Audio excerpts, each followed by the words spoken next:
In other words, the train had come into the station, and all the commuters were getting off. So we couldn't get, we were delayed at that intersection, which made the police chief even more worried because I'm still in the back seat in pain, and we were not too far from the hospital at that point. So he put the siren on, and the light flashed, and we go roaring up to the hospital, and he helped me in, and I had the baby about a couple of hours later. It was not imminent, but...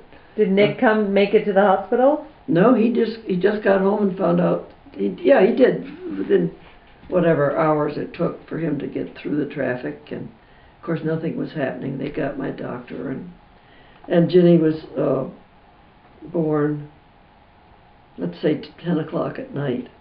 So I wasn't in the hospital very long, but it was just that excitement about. And so the police was named Clarence Heppy. He was a fixture around Southampton. Everybody knew Heppy. And I had him to thank for getting me there, which I couldn't have done otherwise. So when it came to name I think I told you this before, name the baby, we liked Virginia, but we couldn't think of a middle name, and my mother's name was Clara, and the cop's name was Clarence. So I thought we'd call her Virginia Claire. Oh. Nick didn't think that sounded right. Ginny Claire sounds like a cream puff. An eclair. Oh, right. So it was Ginny Alice. So I had a lot of problems after Ginny.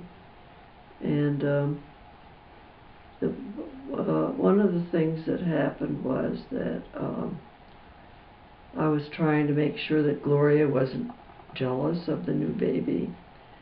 So Gloria wouldn't walk to the school bus without me. She'd make me come with her because she didn't want. She wanted to have her share of this, the attention, I guess. But Ginny was a pretty good baby, but there again, I didn't do very well with the breastfeeding, and my mother stayed for a while, but it was somewhat difficult having 3 kids, I found.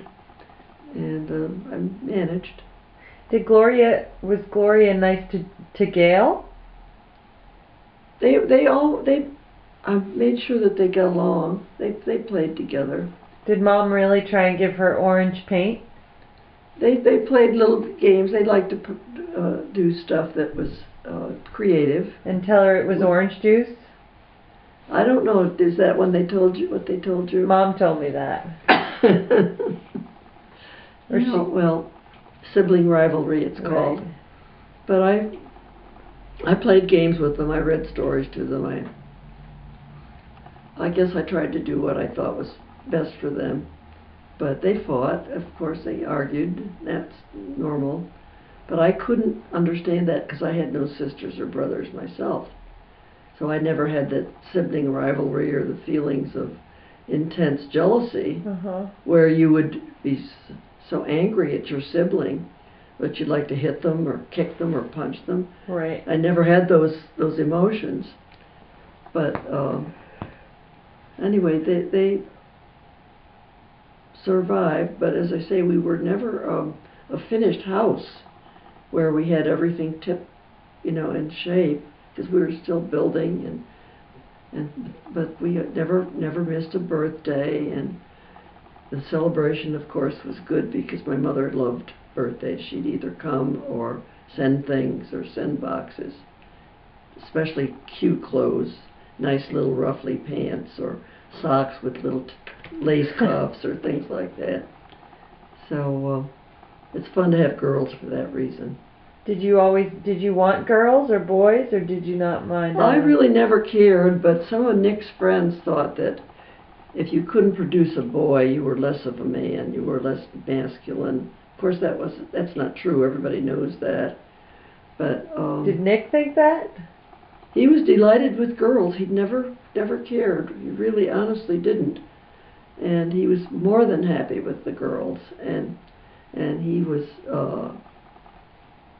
given very good service. He'd say, "Oh, I wish I had a cup of coffee," or "Wish I had a glass of water." They'd all run and get it for him, or fan him, or massage his scalp, or oh, his neck hurt, you know, just cute stuff like that. You had 4 daddy's little girls, right? Mm-hmm. And then when was Shelley? She was born 17 months later? Yeah, I actually had 2 babies at once, because Jenny was only 17 months old, but luckily she was a smart kid. She was already toilet trained, she had a little potty chair, and I didn't really have too much trouble with diapers, but I just had the one baby then. Jenny was kind of, not independent, but she was eating well and didn't take a bottle anymore or anything like that. But it was hard because they never slept. She would take a nap, but then maybe Shelley would be awake. So it was hard to get a rest in the afternoon because they didn't both sleep at the same time. Did you want 4 kids, or did you not know how many you wanted? I always wanted more than one, certainly, because I was an only child.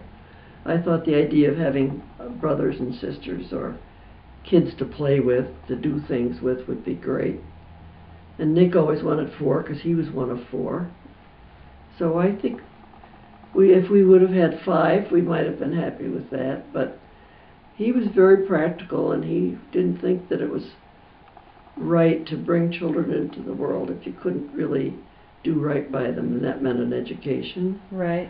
Or not that we were going to give them, you know, convertibles for their birthday or diamond rings, but we wanted to make sure they had a secure future. And you can't do that if you have a lot of kids. You can't possibly.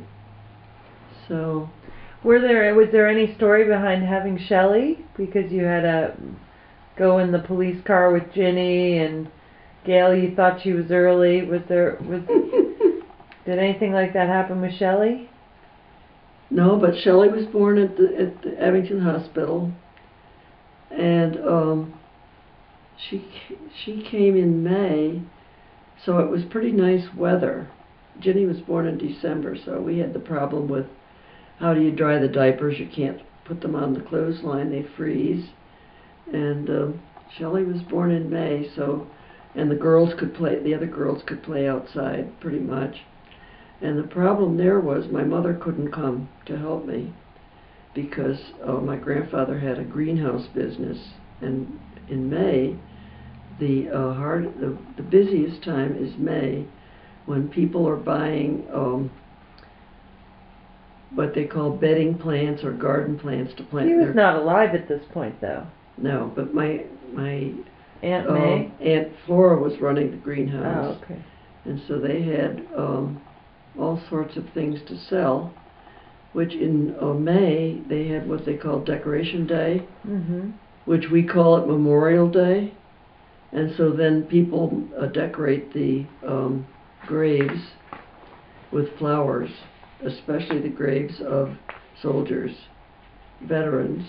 Oh, wow. So my mother had to stay and help in the greenhouse because they had a lot of orders for plants, especially people who wanted to fill their cemetery urns with maybe petunias or geraniums or what. So she couldn't come right away. So my husband bravely took the week off from work. So while I was in the hospital, we all laughed. He said, "There's nothing to it. I can take care of those kids. It's very easy." So for meals, he gave them popsicles. And so he didn't have any dishes. He just had a stick. He'd let them go out in the backyard and eat their popsicle. And if it dropped onto the grass, okay. No. And he also bought a watermelon. He'd let them go out in the backyard and eat watermelon. And maybe spit the seeds out. So that was easy enough. It just dripped all over the... And then he cleaned them up and... Hold on. So hold on, it's going to stop.